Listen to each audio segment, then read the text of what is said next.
Live from Stanford University, it's Thecube, covering the Women in Data Science Conference 2017. Welcome back to theCUBE. We are live at Stanford at the second annual Women in Data Science Conference. I'm Lisa Martin, joined by one of today's speakers from the event, Stephanie Gottlib. Stephanie, welcome to theCUBE. Thank you. You had a very interesting talk, which we'll get to in a minute, but you are currently the president of Agyleo Sports. We want to talk about that as well. Yeah. You've been in the software and technology industry, oil and gas, for a very long time. You've got a bachelor's, master's, PhD, just a few years. Okay, thank you. Just you've got expertise that many people would desire. So we'd love to understand what your talk was about today with respect to oil and gas, data, digital transformation in oil and gas. You said data is the new oil, which I just love that. Talk to us about that. What does that mean with respect to digital business transformation and that industry? Yeah, so first of all, I think data science is definitely an area in which women, which is, I think, one of the main topics of today, will have a huge opportunity to move the needle. It's, I mean, when you look at some numbers, I started my talk with this example. In France, what is the proportion of women entrepreneurs involved in technology startups? And the answer is in the range of 8 to 12%. Wow. I mean, in France, right? I mean, okay, economic-wise, it's not perfect, but we have a long history. I think human rights are there and so on. We are open. And to still be at this level, it's not dramatic, but to be honest, a lot remains to be done. And data science, it's a fantastic opportunity for women to change that drastically in the future. So that was cool to be invited to this presentation and see the huge potential that all those women represent for the future. So having said that, now regarding my talk, what I wanted to bring on the table was about to put all the main foundational story to move into this new digital world. I mean, for industries which have been very conservative for a long time with all legacy aspect in it, moving to this digital world is not trivial. And you have three main components to handle with, which they have to address a bit differently, which are about the goals. They have to adapt their way to think about what are the new goals now, which is mainly about asset utilization and maximizing the efficiency, the cost efficiency, the effectiveness, the safety, reliability, and so on. How to integrate all of those technical new stuff. I mean, we are talking about Internet of Things with plenty of new sensors everywhere on the field. HPC, high-performance computing for heavy computation, etc., etc. So that's some big topic, right, to digest for those industrial guys. And the last pillar, which is for me the most crucial one, is about the cultural change. Because beyond everything, you know, technical stuff, it's a matter of time. It's easy. But the cultural aspect is really essential. If you don't get the culture right and to instill some change management, you will likely fail.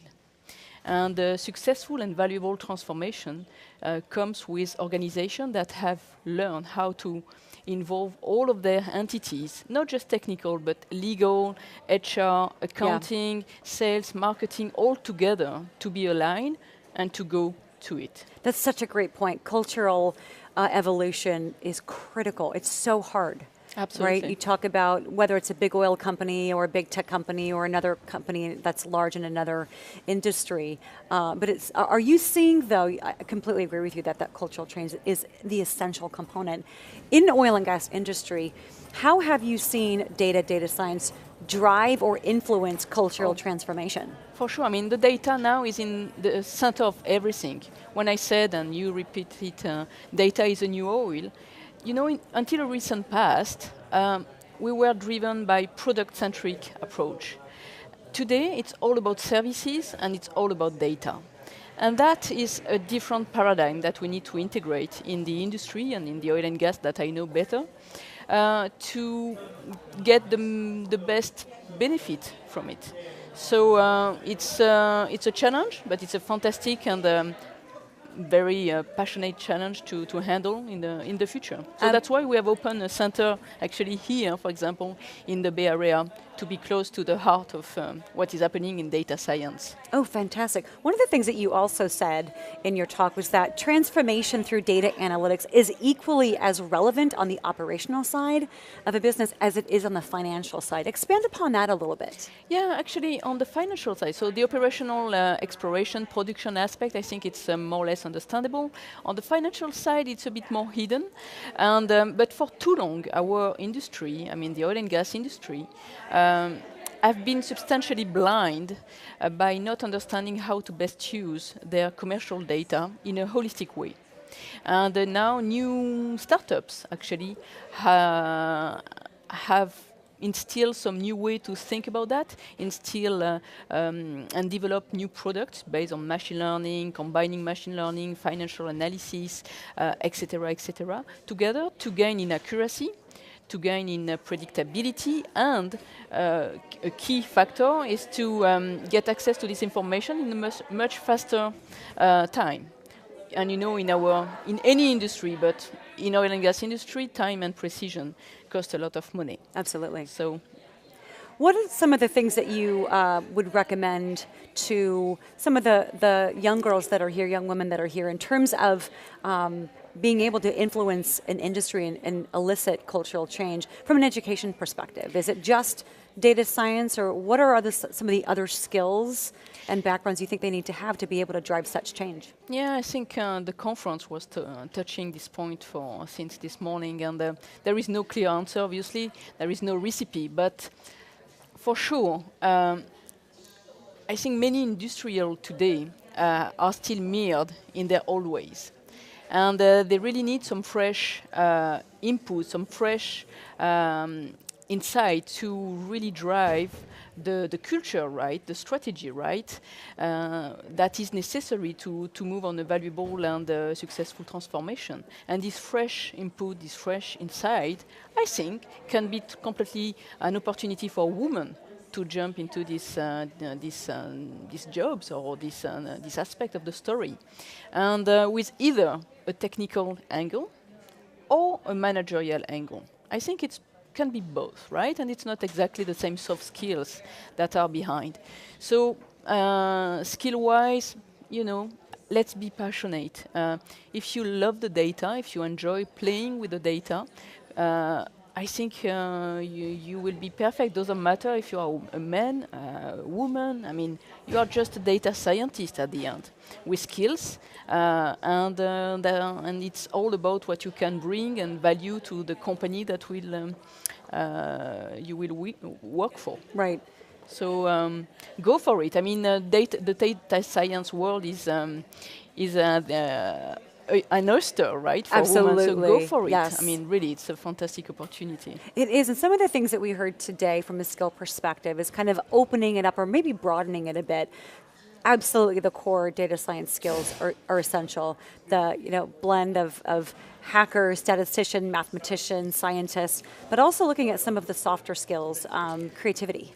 Yeah. Communication. Correct. And being able to understand enough of the business. Correct. To bring and really marry those two together. Have you seen that trend in kind of this ideal background coming up in the oil and gas industry? Yeah, of course. And at the end of the day, you perfectly summarized all the skill set that a good data scientist needs to have. And this curiosity for the domain of application. Because data science, either if you can work for a university and then you can approach data science from academic and fundamental thinking.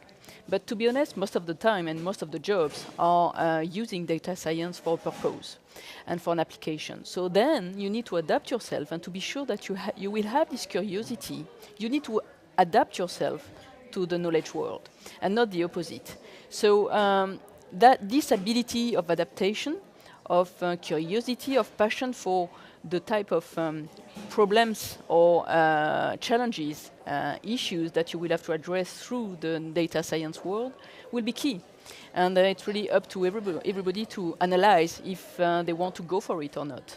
I think that's a great point that you brought up, that adaptation. And we've actually heard that a number of times today. that person needs to have the skills, but also the adaptation, the flexibility. Correct. Along those lines, adaptation maybe, talk to us about what your current role is at Agyleo Sport. Yeah, so with no real transition, I quit Schlumberger a few months ago. My job, I love my job, but you know, I still live in France. It was difficult to be abroad so often. Anyway, I decided to change life. But still, I tried to stop working, and I almost died.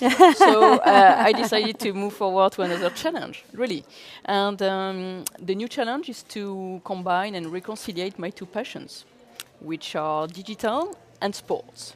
I love that. Tell me more about that. The idea is to raise a fund, which will be the first independent fund in France, venture capital fund, I mean, addressing the sport and technology vertical. So domain, market, industry. And you know, sport, to make the link with what I expressed today, in fact, sport is almost an industry like any other one. Mm-hmm. And the transformation of sport with the integration of all of these new tech have to be addressed, and everything has to be done. So when you think how to revolutionize the way sport is handling, either on the professional side or on the amateur side, you know, and the more I am digging into this new market for me, but it's amazing. The opportunities are tremendous, and so we are pretty close to close our fund and to get ready to invest in some passionating startups, dynamic startups on this topic. I've just closed some partnership as well with in LA, where sport tech is already booming. So it's going on, and it's quite an exciting new. Different, but challenge that I am taking right now. It sounds so interesting. And wrapping things up, you bring up a great point that you've adapted, but you've also been able to recognize the linkage between your favorite passion, sports, and technology and digital. And these days, especially, you know, we're a bit biased living in Silicon Valley, where every company is a tech company, car companies, et cetera. It's a really great message for the younger generation to understand, follow your passion, and there's technology there, and we're going to need those diverse perspectives to help bring it to life and evolve it. Absolutely. So I think I realize that it's a luxury at a point to have a choice to decide what you like to do in life, but it's also a choice that you have to address when in your early years. Right.